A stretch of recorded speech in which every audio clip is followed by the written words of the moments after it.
Welcome back to The Mirror Moves, where neighborhood drama, entitled antics, and HOA Karens turn into stories you'll never forget.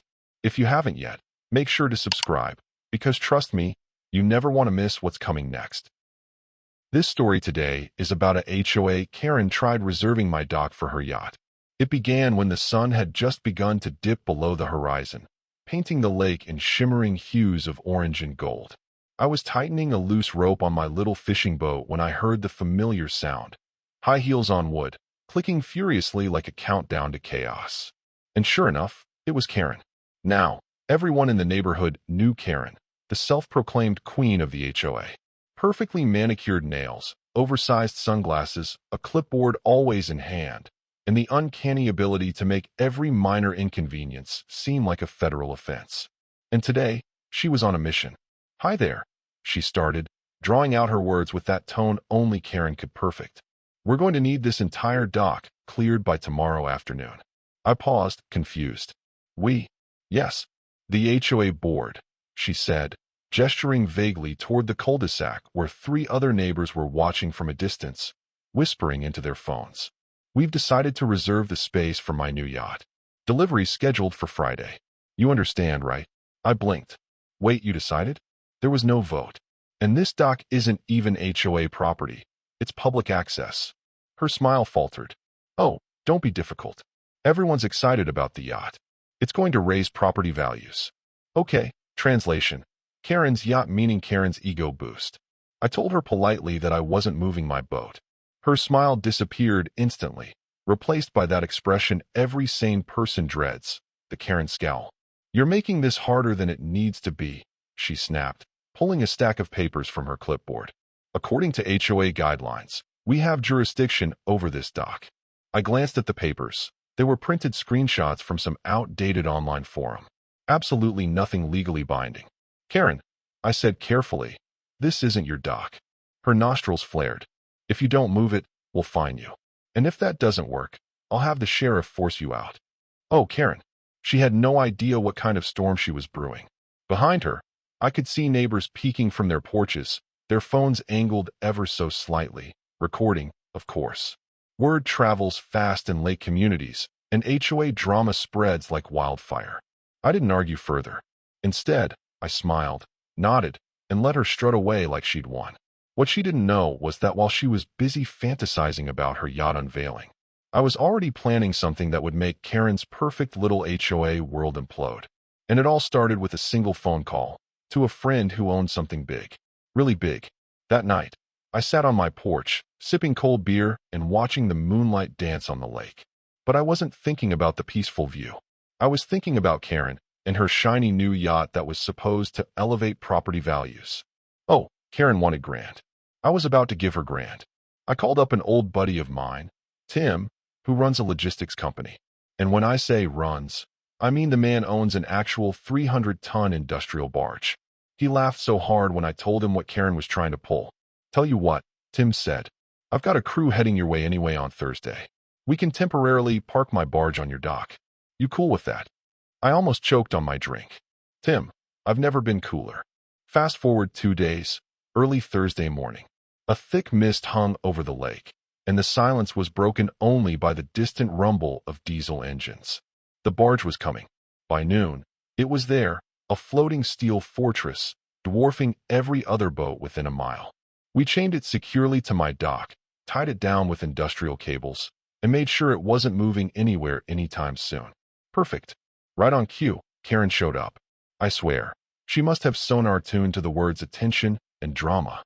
Her heels clacked louder than a marching band as she stomped down the pier. "What is that?" she shrieked, pointing at the massive barge like it was some alien invasion. "Just a little friend stopping by," I said casually, leaning against the railing. "Thought I'd, reserve my spot too." Her face turned the shade of a ripe tomato. "This is illegal. I'm calling the sheriff." I smiled. "Go ahead." She whipped out her phone, jabbing at the screen like her life depended on it. I could already see the neighbors gathering, phones out, whispering, ready for tonight's HOA drama episode. 15 minutes later, a sheriff's deputy arrived, hands on his hips, clearly already regretting his life choices. Karen rushed him, flailing her arms. "Officer, This, this man is blocking the HOA dock. This is against the law. The deputy sighed and walked over to me. Sir, is this your dock? Yes, sir, I said calmly, handing him the property deed. Not HOA property. Public access, privately maintained. The deputy glanced at the paperwork, looked back at Karen, and said the words that will echo sweetly in my memory until the end of time. Ma'am, there's nothing illegal about this. Karen's jaw hit the dock. But my yacht. Guess you'll have to find another place to dock it, the deputy replied before walking back to his car, chuckling. And that was when Karen's meltdown officially began. She stormed off, screaming about lawsuits, emergency HOA meetings, and how this entire neighborhood has gone to the dogs. But I wasn't done, because if Karen thought the barge was just a temporary stunt, oh, she was in for the biggest surprise of her HOA career. If you thought Karen would just accept defeat and quietly back off, you clearly don't know HOA Karens. The very next morning, my phone buzzed with a neighborhood emergency alert, a full-blown HOA meeting at Karen's house. And judging by the all-caps subject line, this wasn't going to be a polite tea party. I walked over, curious, and there she was, standing on her porch like a general before battle, flanked by 5 HOA board members and a crowd of nosy neighbors. She had printouts, diagrams, and a giant poster of my dock with the barge on it like it was a criminal mugshot. Neighbors, she began dramatically, this eyesore is lowering our property values. We must force him to remove it. I raised my hand. I have a question. When exactly did my private dock become HOA property? She sneered. When the board decides what's best for the community. Laughter rippled through the crowd. Even her loyal HOA allies shifted uncomfortably. I could see cracks forming in her empire. But Karen wasn't done. She doubled down, waving around a thick folder of legal documents. If you don't remove the barge, we'll file a lawsuit. You'll pay thousands in fines. That's when I pulled out my ace. I already checked with the county, I said, pulling out a letter from the zoning commission. This dock is grandfathered as private property, and since it's outside HOA jurisdiction, I can park a barge, a submarine, or a floating hot dog stand there if I want. The gasps were glorious. Karen's face twisted in slow motion, first confusion, then rage, then sheer panic as she realized she had no legal ground to stand on. But the true finishing blow came later that afternoon. You see, I wasn't the only one fed up with Karen's nonsense. Half the neighborhood had quietly grown tired of her power trips, fines, and constant harassment. So when I sent out an email proposing we petition to dissolve the HOA entirely, let's just say my inbox exploded. By the end of the week, over 70% of homeowners signed. Without enough support, the HOA crumbled. No more ridiculous rules. No more fines. No more Karen policing everybody's grass length like a wannabe dictator. And the cherry on top? Tim decided to leave the barge parked at my dock all summer, for free, just to make a statement. People came by to take photos. Karen stopped showing her face at community events entirely. My dock became legendary. Well, thinking back, it's funny.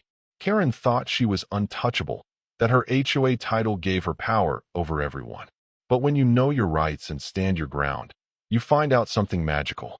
Sometimes, the loudest voice in the room has the weakest case. So if you ever find yourself facing a Karen like this, stay calm, do your homework, and always outsmart them. Trust me, the satisfaction is priceless.